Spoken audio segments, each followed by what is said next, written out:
If you're appreciated at work, it means that you're valued. And if you're valued, you have greater incentive to be more productive and to get your job done. This, my friends, is not hyperbole. It bears out through statistics. According to Apollo Technical, recognition increases employee engagement, productivity, and performance by as much as 14%. A recent report on employee recognition stats found that employees are 92% more likely to repeat an action after receiving recognition for it. Steve Buzogany is the founder and CEO of The Appreciation Advocate. Since 2012, Steve has been a small business owner whose focus is business on one primary objective: forming and maintaining deep and meaningful relationships.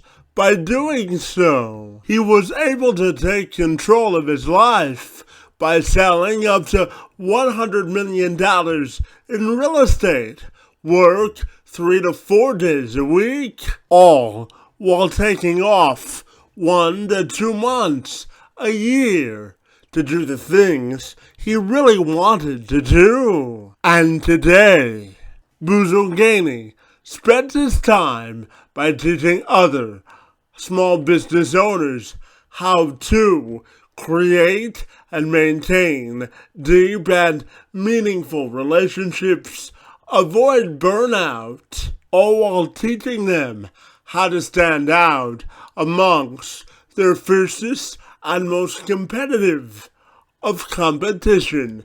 And Buzogany joined me this week to have a deep and meaningful conversation about appreciation at work, optimizing small businesses, and how to live an inclusive and welcoming life where everyone feels as if they are valued. I'm Kevin McShann. Let's have this conversation.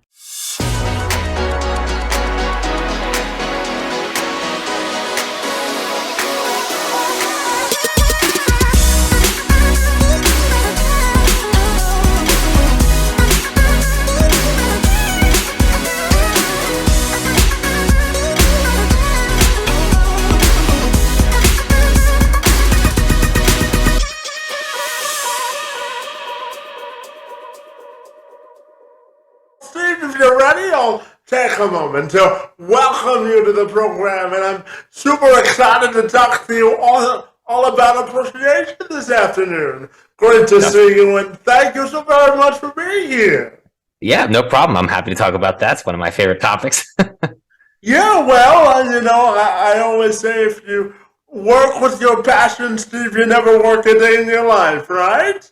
This is true. These are true things. Absolutely. So, but I know that you're the founder and CEO of the Appreciation Advocate, and you've been working on this mission since 2012, where you help small business owners who are focused around building deeper relationships. So I'm wondering if you can tell me about all the great work that you do.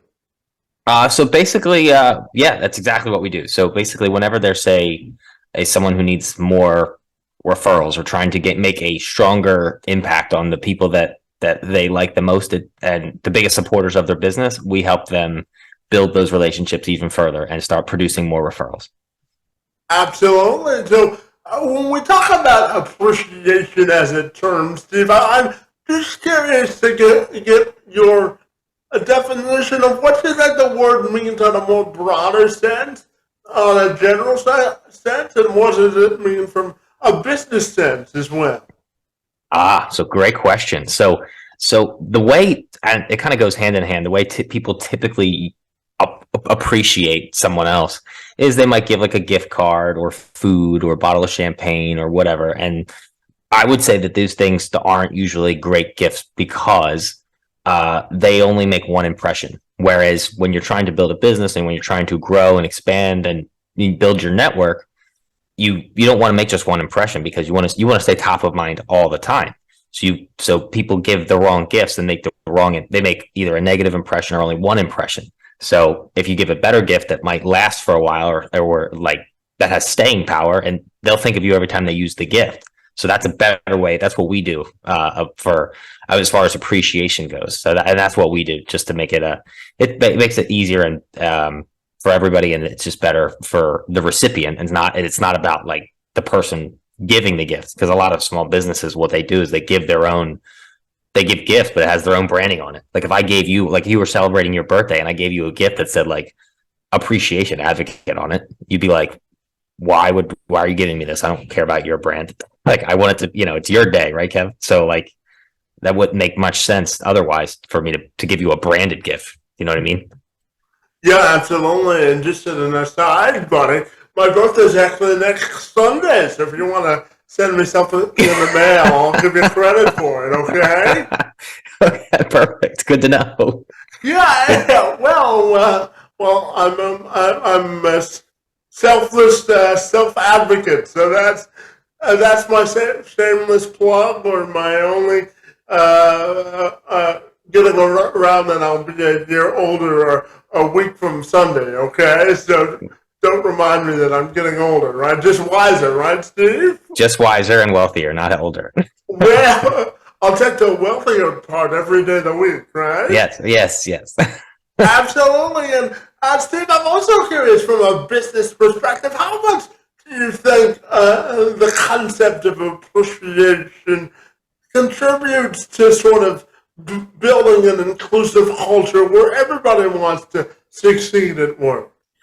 I think it's probably implemented 1 out of 8 companies probably use it, but I would say it's paramount in developing that type of culture, that quote unquote dream culture that everybody talks about, what they want in their business. But I'd say only like 10 to 15% of businesses actually use it.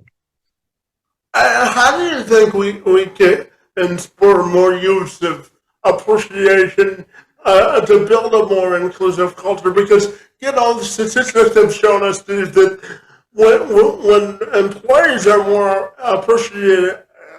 appreciated at work, they're more productive. So tell me, what do you think the key is to injecting more appreciation into the workforce? So I think the biggest thing is being able to recognize when people win, and so it as a business owner, I think a lot of people forget. They get lost in the day-to-day. They get lost in the profit part of it, in trying to make sure that they have the money to pay the bills, and they forget about the people that make it happen for them every day. So taking some time and setting aside an actual budget to do that is really important, so that people can receive, I guess, recognition, even if it doesn't have to be crazy over the top every day, but some kind of recognition at some point during the year. I mean, and multiple times a year would keep people. It's like, hey, look, this guy knows what I'm doing. He recognizes that, and he appreciates what I'm doing. Like, and then it makes your employees want to run through walls for you. Yeah, absolutely. And I know by implementing this strategy, Steve, you've sold over $100 million in real estate. So I know it's a fruitful strategy for you. And you also have the chance to set your own schedule and sort of live a more fulfilling life. So tell me about that process and how you're able to manage such a balanced lifestyle that really opens up new opportunities for you from both a business and a professional standpoint. Yeah, great question. So when you work by referral, the way you can do that, it makes it a lot easier to build a business, because the people that you do business with are of like kind of the people you've already served, because they're going to refer you to people like themselves. That's what people hang around, birds of a feather flock together. So, you'll have high quality clients, and then and you do great by those people. They're going to refer you to other high quality people. And then because they are basically doing your lead generation for you, they're referring you to all these other people. You don't have to work as hard on the lead generation part of things.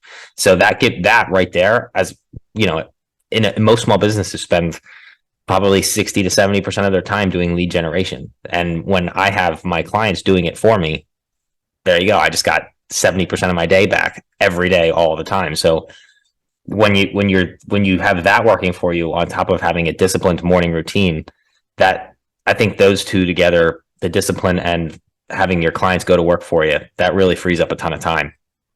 And having the ability and flexibility to make your own work schedule and have that flexibility really improves your quality of life. Would you agree with that as well? Yeah, 1,000%. Well, absolutely. Yeah, and now you teach others how to do it, and small business owners, that is, how they can quickly stand out from their competition and build deep and sustainable and substantive relationships. And one of the reasons I wanted to talk to you today, buddy, is also to talk about burnout, because I think it's important to live a balanced life of both work and play. So tell me, how do you help others sort of adopt that same lifestyle? We do it for them. That's basically it.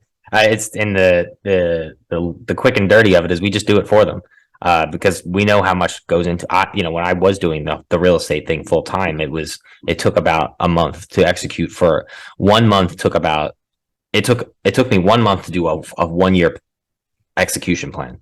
So I know that's a lot on a small business owner or a solopreneur or any kind of mom and pop shop or average Joe to put in that kind of time when they're already running their business and dealing with family and things like that. So what we do is we just do it for them, and that frees up their time for them.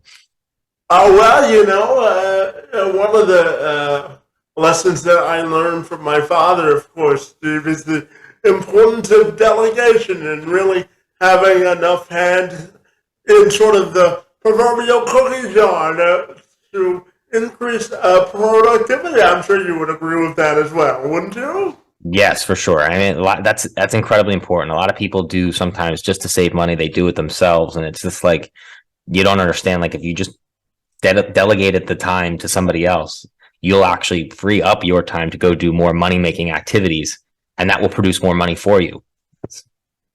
Yeah, absolutely. And Steve, I'm going to share just a little bit about myself. Anyone that listens to my podcast knows that I was born with what's called spastic quadriplegia cerebral palsy, but it simply means that I don't have enough oxygen to work, to walk normally, and it affects all of my major limbs and my ability to move. But outside of hosting this podcast, but I also work with businesses to amplify the hiring of folks with disabilities. So when you look at the word inclusion and sort of adopt that from a business perspective, Steve, I'm curious how you think we can build more bridges of inclusion to really diversify the workforce and inject it with more folks with disabilities.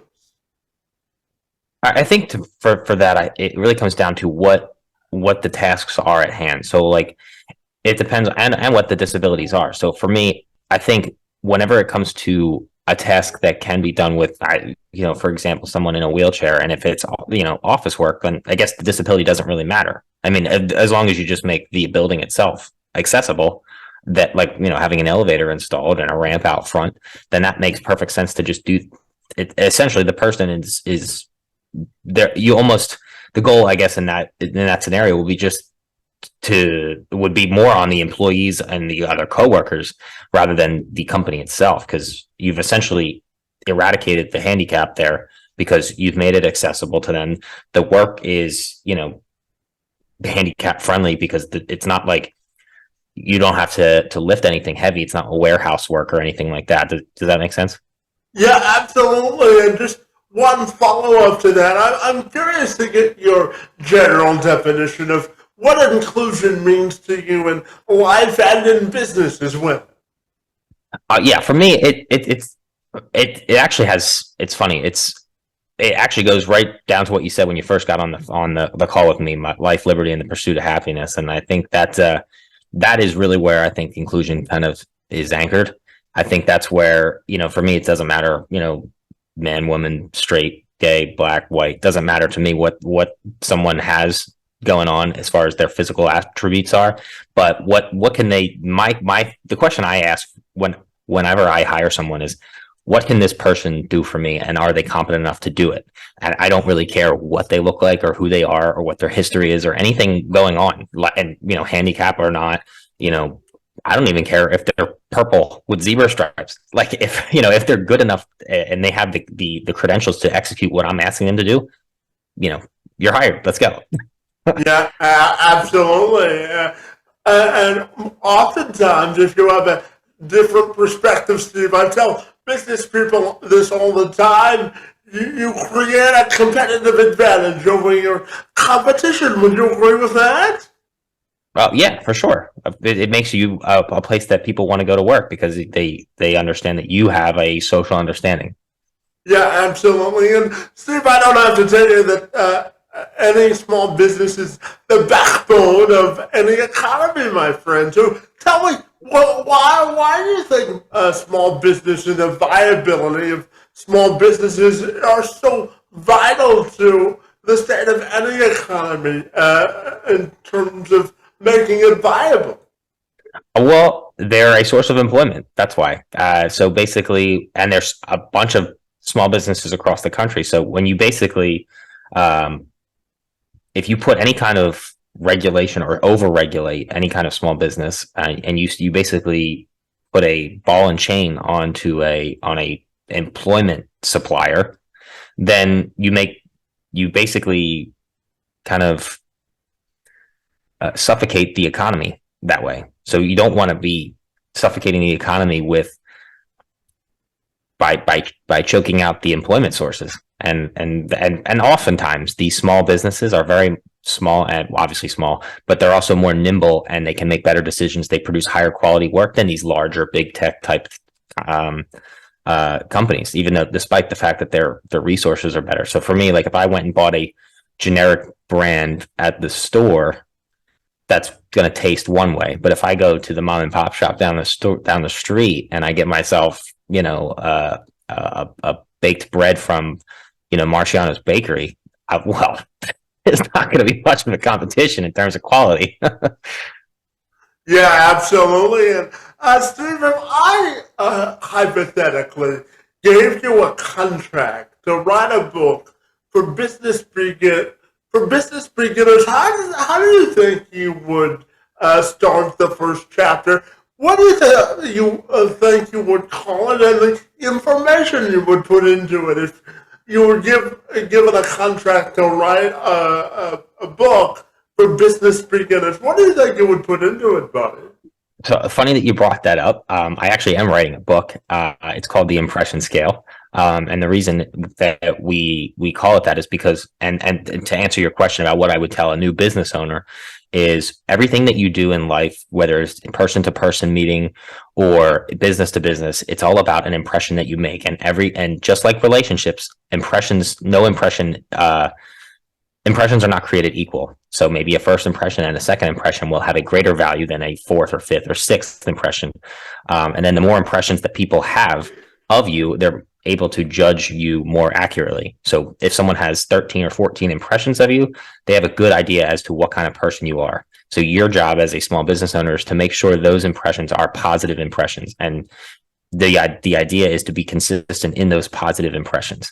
And then to make sure they are lasting impressions, which is why, that brings me back to that appreciation advocate stuff where, yeah, if you give like a gift, like a bottle of champagne, people will drink it and that'll be it. That's one impression versus if you give them like Cutco products, like a Cutco knife set, they're going to use that every day in their kitchen and they're going to make an impression every day, 365 days a year.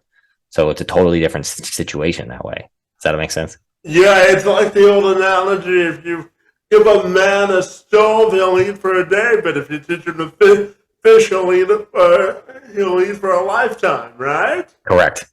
Absolutely. And Steve, I know that the heartbeat or nucleus of everything you do is all about building relationships, my friend. So tell me, what do you think are the core principles to building great relationships? So we have I have a webinar that teaches this, which is kind of fun too. So I do that every Wednesday. So one of the things that we talk about is what we call the juice. And like, think about whenever you talk to someone else and they get into like some kind of like really interesting gossip, you call it, the juicy stuff. So we talk about drinking someone's juice, basically meaning that whenever you interact with another human being, they are going to spill a lot of information about themselves. And if you're not paying attention, you're going to miss out on the opportunity to deepen relationships with them. So like if you show up with a Starbucks coffee or something, or any kind of coffee from any coffee shop, I'm going to want to know what you're drinking before you leave.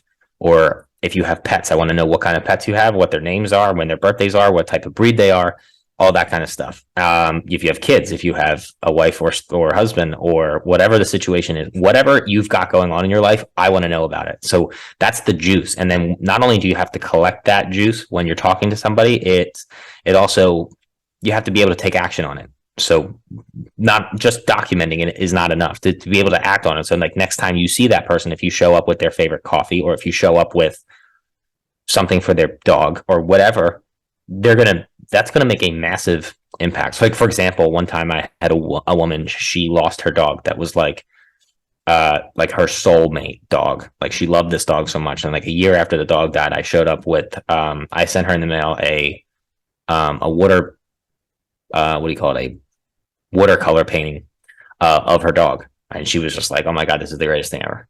And like, this is amazing. And that's where that makes a deep emotional impact. It makes a great impression, a long-term impression that she'll never forget. And it's a positive one. Well, you only get one chance to make a first impression, right? This is true. Absolutely.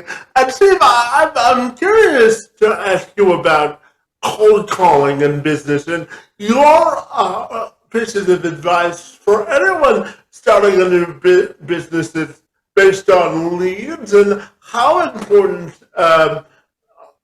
coming across as personable is in cold calling, and your sort of advice for anybody who may be doing cold calling for the first time. What would you tell them as the keys to success when it comes to cold calling? I'll be honest with you, I hate cold calling. Like, it burns my soul to do cold calling. So me personally, I wouldn't cold call at all. What I would do is at least do warm calls. And I would say, don't focus on people who are complete strangers. Don't fight uphill battles where you've got to try to talk your way into a business conversation. I would say go to the people that you know, that already know you, like you, and trust you. And maybe they're not willing to do business with you, but maybe they know someone who is. And make the warm calls, and they will lead to hot calls. But don't start dead cold. Like, for example, when you boil water when you gotta cook something, like what I don't fill up a pot with cold water and then put it on the stove. I make sure the water that I fill it up with is already hot, so that it doesn't have to take as long to boil, because I'm starting already at 70, 80 degrees versus 20 degrees. So why work harder when you don't have to? So that's my advice. Well, yeah, absolutely. It's not what you know, it's who you know, right? And then Yes. you multiply who you know by the doors that they can open for you, right? Mm-hmm. Yes, exactly that. Absolutely. And Steve, talking to you for the last 20 or so minutes, I'm fascinated by your energy, buddy. You're like the Energizer Bunny. You just keep going and going and going. So I'm fascinated to know, where does your energy and zest for life come from, my friend? That is not the first time I've been called the Energizer Bunny. So I've been definitely called that many times. And I think that comes from doing stuff that I love to do. Like I think what I'm doing now and helping people deepen relationships with their clients and their best people. I think that that is what I think I was put on this earth to do. And when I'm operating within my own purpose in life, I think that's what brings me the most joy. And for me, it's effortless. Like you don't even have to teach me how to do this, or not teach me how to do this, but you don't have to you don't got to twist my arm and make me do this. I'm willing to just do it. At some point in the past, I was doing it for free. When I was still in a real estate office, and real estate agents were coming to me like, Steve, because I started to be known as the referral guy. So people started asking me like, Steve, what can you do? What can I do in my business? How can I build a relationship with this person? And I was just telling them, and now I get paid to do it. But at some point I was willing to do it for free because I liked it that much. Well, Steve, I never begrudge anybody that wants to make cheddar cheese their own way, right? Yes, I love that. Yeah, absolutely. And Steve, I'm fascinated to follow up with when you talk to people about widening their passion and purpose. What do you think that means on a more broader scale to really broaden sort of your passion and purpose, and really taking the leap of faith into making your passion a full-time purpose as well? Yeah, so that's an interesting question. So what I think for me, you got some great questions, by the way, Kev. These are phenomenal questions. But well, thank you. I did my research, so that you're that helps, right? Yes, so it's amazing what happens when someone prepares. How great you sound. So to answer your question, I was doing some research, and what I actually invested in what they have these things out there today called purpose companies, where they actually help people find their purpose in life. And I actually did invest in one of them, and they work. Like for me, I love them. I mean, I ended up working with these two people, Brian and Gab O'Shea, who are great people. And they helped me find this path. And I think that's what, I think to give some people who aren't quite there, I would tell those people to start, maybe researching one of these purpose companies. And, I mean, the people I worked with, they were called The Purpose Company. So I would, I would work with those people. I would recommend them to anybody who was looking for that kind of a thing. So, that's what I would say, invest in trying to find your purpose, like be purposeful about finding your purpose. Don't just hope it comes to you. Yeah, Steve, I always tell people that we make time in life for the priorities that are important to us, right? Yes. So the best piece of advice I've ever been given was called when your priorities are clear, your decisions are easy. And I think that's great. Yeah, absolutely. And Steve, my final question for you today has to do with your own personal and professional legacy and how you want that to be defined. I would say as somebody who I would say somebody who selflessly acted in the best interests of other people, the best interest of small businesses. I'd say, like, not only, I know my company name is the Appreciation Advocate, but I feel like I could easily switch it out and make it called the Small Business Advocate, because I believe in small businesses as the backbone of this country so strongly that I'm willing to run through walls to help them reach their goals. So I think that's probably what I would want to be like. I would want, like, on my tombstone, I would want it to say something like, he was such an advocate for small businesses. He helped so many people of all sizes. Yeah, life is all about paying it forward, isn't it? It definitely has something to do with it. Yeah, and Steve, I lied. I have one more. How do you define joy and happiness? It goes back to, I think, where you when you're operating within your purpose. I think that's really where it once you find it, you're now. We all as human beings have special gifts, and they are both a blessing and a curse. And you can choose to use the blessing side of the gift, or you can use the curse side of the gift. So, like, if, for example, for me, when I was younger, I'm great with sales. I can sell anything to anybody, and the curse of that is I could use it to manipulate, which is a problem, and that gets you into trouble. But when you use it to do right by people, you use it, which is obviously I'm 15 years older now. And I've learned quite a lot and how to use the gift in the right way and not to be manipulative or anything like that. I'm not a teenager anymore, but now I can use it to help small businesses and be creative and not use and use it to help, I guess, help people expand on their own gifts. And that's where I would say defining joy and happiness is using your gifts that you've been given, the blessing side of those gifts, not the curse side. Yeah, absolutely. And Steve, finally, tell me if people want to get connected with you, what's the best way they can do that, my friend?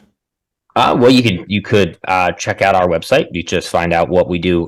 More about us is you can go to appreciationadvocate.com, or you could just send me an email, steve@appreciationadvocate.com, or just just give us a follow on Instagram @appreciationadvocate.